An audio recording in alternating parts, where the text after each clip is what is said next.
ప్రభు నామానికే మహిమ కలుగును గాక. కూడొచ్చిన మీ అందరికీ కర్మిల ఆత్మీయ సహవాస సంఘ విశ్వాసులందరికీ మన ప్రభువును ఆయన ప్రియ కుమారుడునైన యేసుక్రీస్తు వారి శ్రేష్టమైన నామములో శుభములు మరియు అందరికీ వందనాలండి.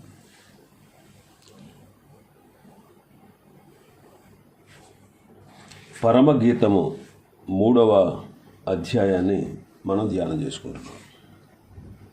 పరమగీత గ్రంథం 3వ అధ్యాయం 4వ వచనాన్ని మనం ధ్యానం చేసుకుంటాం. 4వ వచనం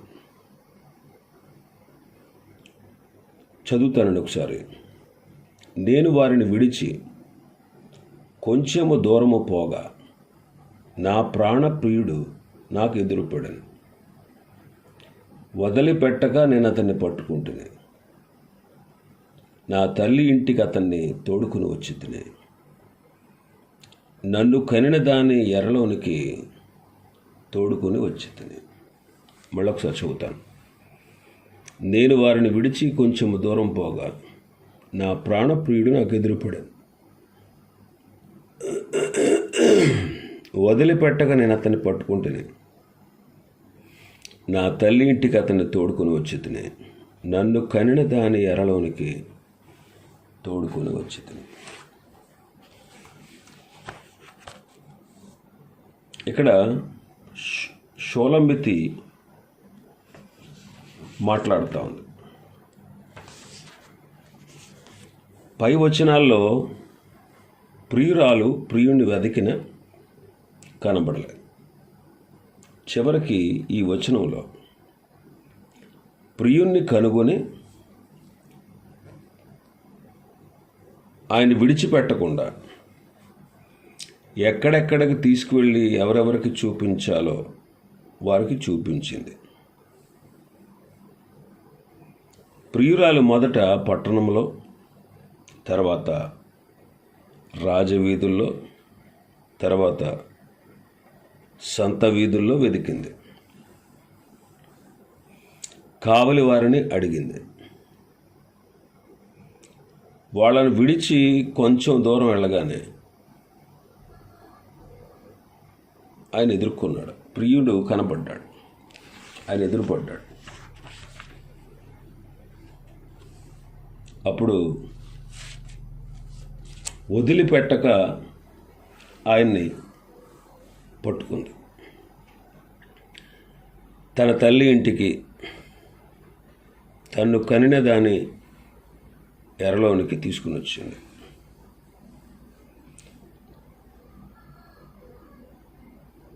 ప్రభు కొరకు వెదకుచు షోలమితి ప్రభువును కలుసుకోగలిగింది. ఆయనను వెదకిన భక్తి కలిగిన యూదులు ఆయన కనుగొన్నారు. చాలామంది భక్తి గల యూదులు ప్రభు మెస్సయ్య వస్తాడు అని వాళ్ళు ఎదురు చూశారు మొదటి రాకడ కోసం. వాళ్ళు ఎంతో భక్తిగా యథార్థంగా జీవిస్తూ ఆయన వస్తాడు అని వెతికారు, ఆయన్ని కనుగొన్నారు. కన్య మరియ పరిశుద్ధాత్మ వలన గర్భవతిగా ఉన్నప్పుడే ప్రభువును వెదకుట, ఆ కాలంలోనే ప్రభువును వెదకుట ప్రారంభమైంది. గొర్రెల కాపరులు, లూకా సువార్త 2వ అధ్యాయం 8వ వచనం చదివితే, ఆ దేశములో కొందరు గొర్రెల కాపరులు పొలములో ఉండి రాత్రి వేళ తమ మందను కాచుకొనుచుండగా ప్రభువు దూత వారి వద్దకు వచ్చి నిలిచాను. ప్రభువు మహిమ వారి చుట్టూ ప్రకాశించినందున వారు మిక్కిలి భయపడారు. అయితే ఆ దూత, భయపడకుడి, ఇదిగో ప్రజలందరికీ కలగబోవు మహా సంతోషకరమైన సువర్తమానము నేను మీకు తెలియజేయుచున్నాను. దావీదు పట్టణమందు నేడు రక్షకుడు మీ కొరకు పుట్టి ఉన్నాడు. ఈయన ప్రభు అయిన క్రీస్తు. 15వ వచనం చదివితే, ఆ దూతలు తమ యొద్ద నుండి పరలోకమునకు వెళ్ళిన తర్వాత గొర్రెల కాపరులు జరిగిన ఈ కార్యమును ప్రభు మనకు తెలియజేయించి ఉన్నాడు. మనము బెత్లెహేము వరకు వెళ్ళి చూతము రండి అని ఒకరితో ఒకడు చెప్పుకొని త్వరగా వెళ్ళి మరియను యోసేపును తొట్టులో పండుకొని ఉన్న శిశువును చూచిరి. వారు చూచి ఈ శిశువును గూర్చి తమతో చెప్పబడిన మాటలు ప్రచురము చేసిరి. గొర్రెల కాపరులు తమతో చెప్పిన సంగతులను గూర్చి విన్నవారందరూ మిక్కిలి ఆశ్చర్యపడరు. కొందరు గొర్రెల కాపరులు రాత్రి వేళ తమ మందను కాస్తూ వాళ్ళు కూడా ప్రభు కొరకు ఎదురు చూచారు, ప్రభువును వెదకారు. వీరు సామాన్యమైన కాపరులు కాదు. దేవుని మందిరములో బలి అర్పించబడే గొర్రెల మందలు వీరి చేత పెంచబడుతూ ఉన్నాయి. నీడ వంటి బలి కాకుండా పాపములు తీసివేసే క్రీస్తు యేసు ప్రభు యొక్క బలి వైపు వీరి దృష్టి ఉంది. ప్రభు జన్మించగానే దేవుని దూత పరలోక సైన్య సమూహం వారి వద్దకు వచ్చి, వారు పశువుల తొట్టిలో ఉన్న ఆ బాలుడు రక్షకుడే అని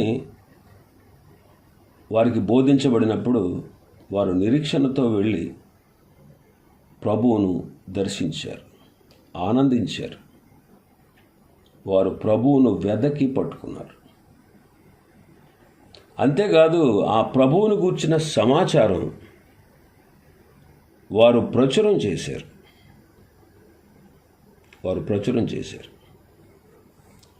మత్తయి సువార్త 2వ అధ్యాయం 1వ వచనం.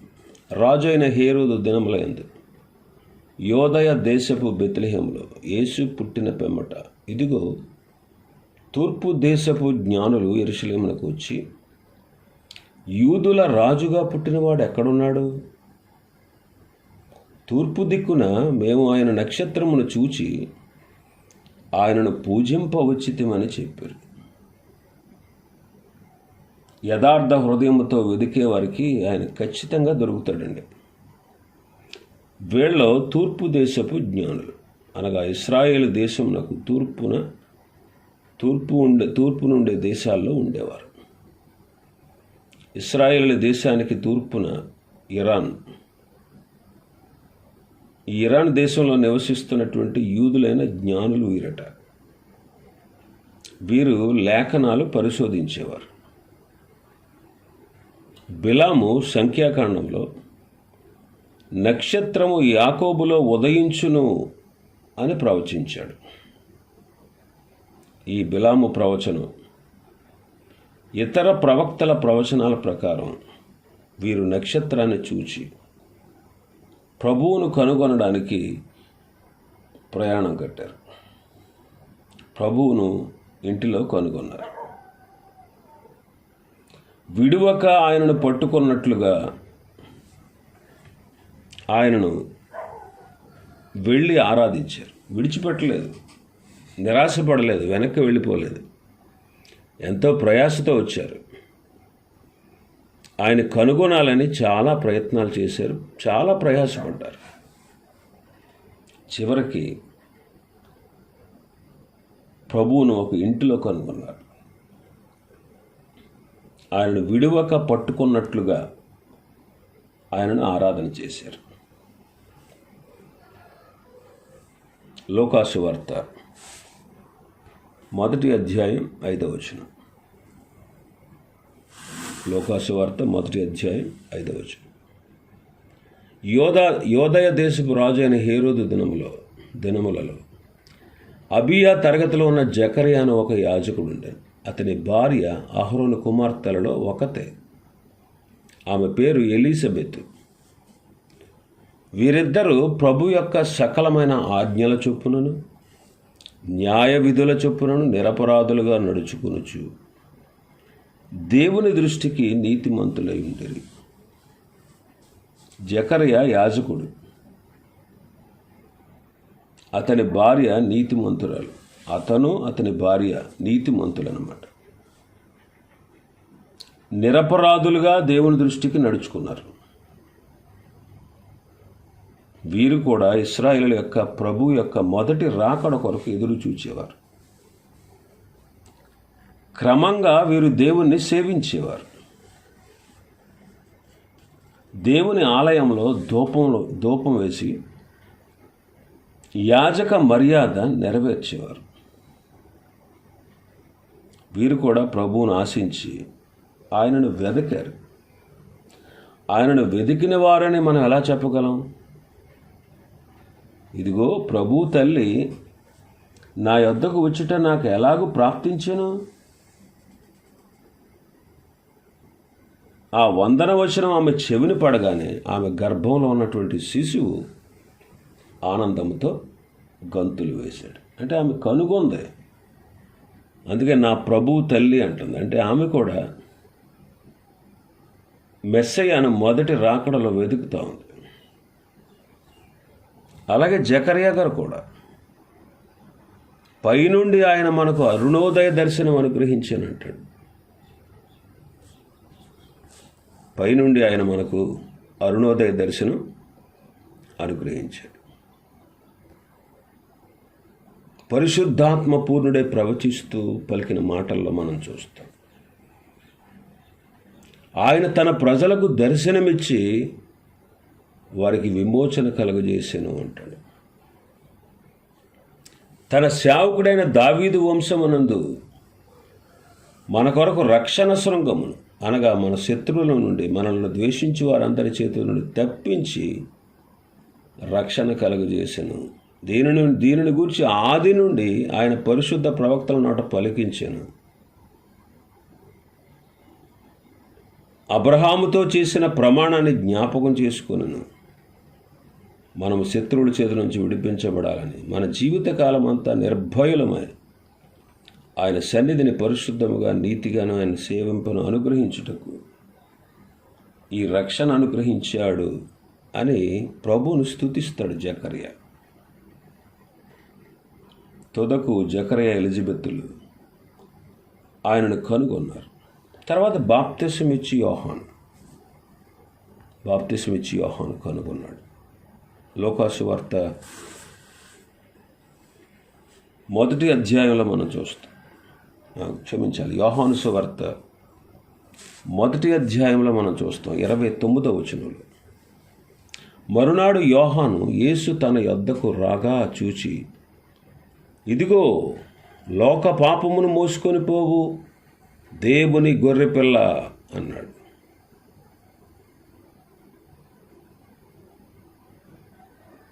ముప్పై 34వ వచనంలో మనం చూస్తే, ఈయనే దేవుని కుమారుడని నేను తెలుసుకొని సాక్ష్యం ఇచ్చానట.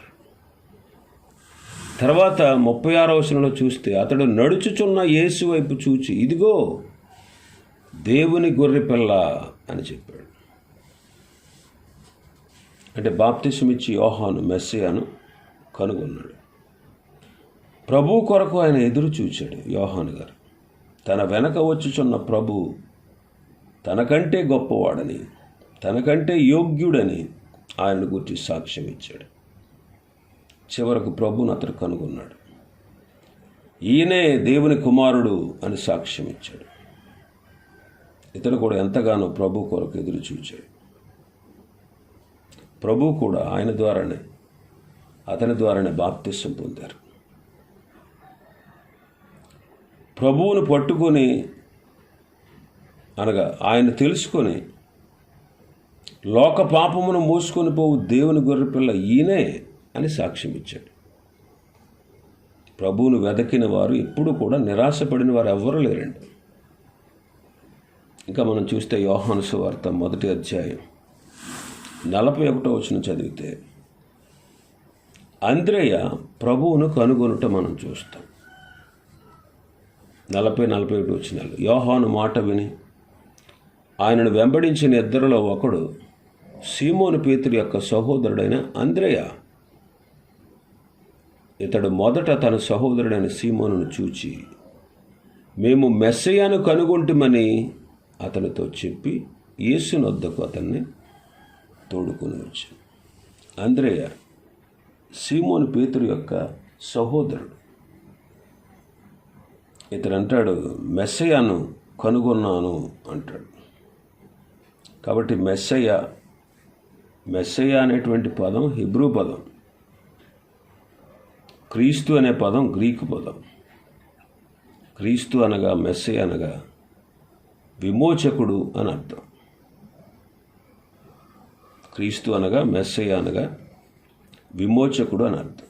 ఈ విమోచకుడిని గూర్చినటువంటి వాగ్దానం దేవుడు ఎక్కడ చేశాడంటే ఆదికాండం 3వ అధ్యాయం 15వ వచనంలో చేశారు. ఆదాము పతనమైపోయిన రోజునే దేవుడు మెస్సయ్యను గూర్చిన వాగ్దానం చేశాడు. అంటే క్రీస్తు పూర్వం 4000 సంవత్సరాలకు ముందే ఆయన మెస్సయ్య వస్తాడు అని ప్రభువు ముందుగానే చెప్పాడు. ఆయనను గూర్చిన వాగ్దానం చేశాడు. మరి ఆయన నిర్ణయించబడింది ఎప్పుడు? జగత్తు పునాది వేయబడక మునిపే. అలాగ మొదటి రాకడలో కొంతమంది భక్తులు ఆయన కనుగొన్నారు. ఇక్కడ అంద్రేయ ప్రభువును కనుగొన్నాడు. ప్రభు యొక్క మొదటి రాకడ కొరకు ఎదురు చూసిన భక్తులందరూ కూడా ఆయన కనుగొన్నారు. ఎవ్వరూ నిరాశపడలేదు. అంద్రేయ సాక్ష్యాన్ని బట్టి సీమోను పేతురు ప్రభువునకు శిష్యుడయ్యాడు. సీమోను పేతురు విశ్వాసుల హృదయాల్లో ఒక ప్రత్యేకమైన స్థానాన్ని పొందినటువంటి వాడు.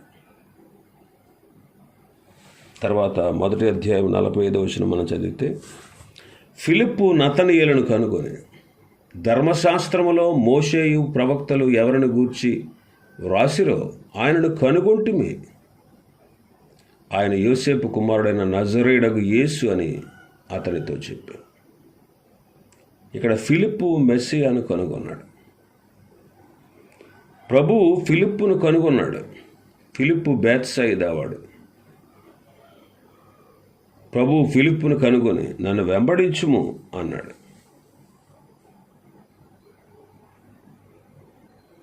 ఫిలిప్పు నతనీయులను కనుగొని, ధర్మశాస్త్రంలో మోషేయు ప్రవక్తలు ఎవరిని గూర్చి వ్రాశారో ఆయనను మేము కనుగొంటిమి అన్నాడు.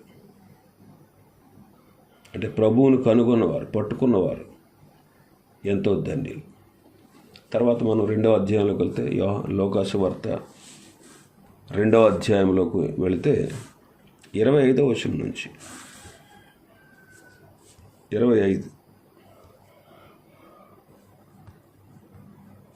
యెరూషలేమునందు సిమెయోను అనే ఒక మనుష్యుడు, అతడు నీతిమంతుడును భక్తిపరుడునై ఉండి ఇశ్రాయేలు యొక్క ఆదరణ కొరకు కనిపెట్టువాడు.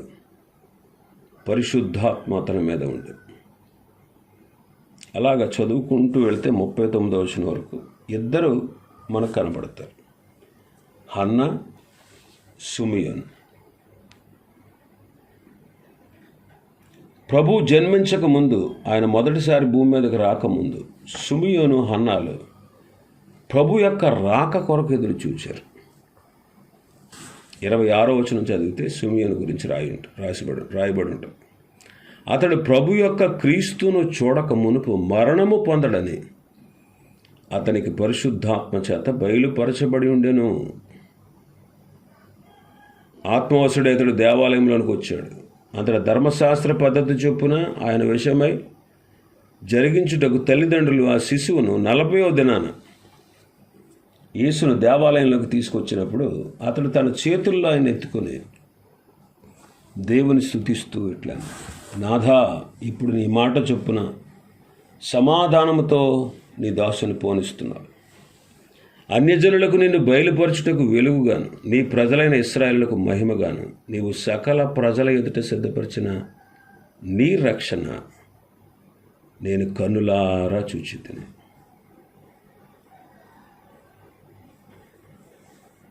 కాబట్టి సిమెయోను ప్రభు కొరకు ఎదురు చూచాడు. తర్వాత హన్నా, ఆషేరు గోత్రికురాలు, పనూయేలు కుమార్తె. ఆమె ఒక ప్రవక్త్రి. ఆమె కన్యాత్వం మొదలుకొని 7 ఏండ్ల పెనిమిటితో సంసారం చేసింది. తన తర్వాత పెనిమిటి చనిపోయాడు.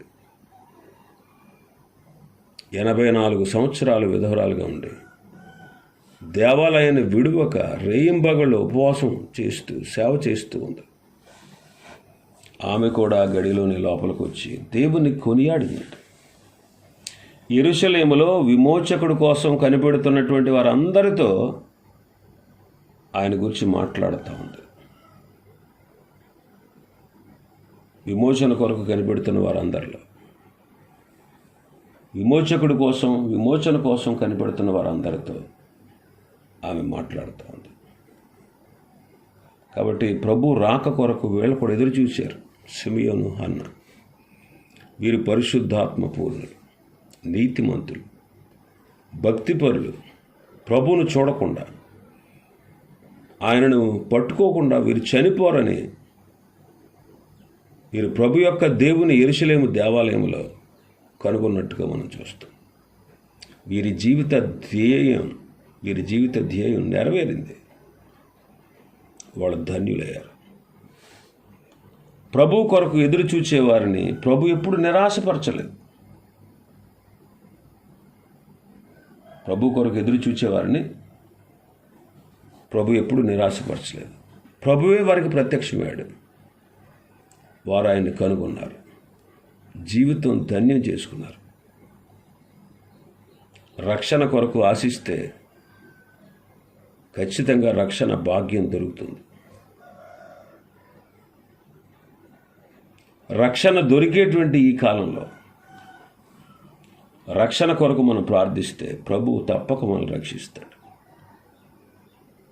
అందుకంటే నా తల్లి ఇంటికి అతన్ని తోడుకుని వచ్చింది, నన్ను కనిన దాని ఎరలోనికి తీసుకుని వచ్చాదు అంటది.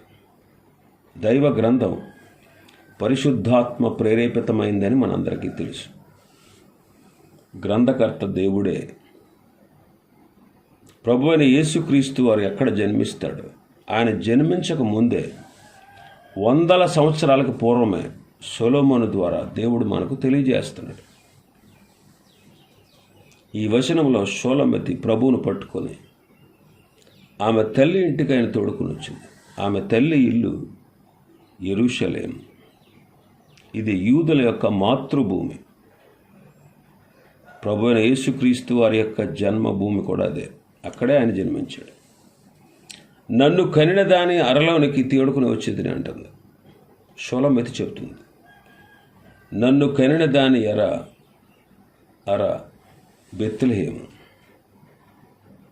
యెరూషలేమునకు సంబంధించిన బెత్లెహేములో ప్రభు అయిన యేసుక్రీస్తు వారు జన్మించాడని ఈ మాటల యొక్క భావం. కాలము సంపూర్ణమైనప్పుడు మానవ రక్షణార్థమై బెత్లెహేములో దేవుడు మనలను దర్శించాడు. ఇంకా చాలా విషయాలు ఉన్నాయి. ప్రభు చిత్తమైతే మరికొన్ని విషయాలు రేపు దినం మనం ధ్యానం చేసుకుందాం. దేవుడి వర్తమాన వాక్యాన్ని మన వినికిడిలో ఆశీర్వదించును గాక. ఆమేన్.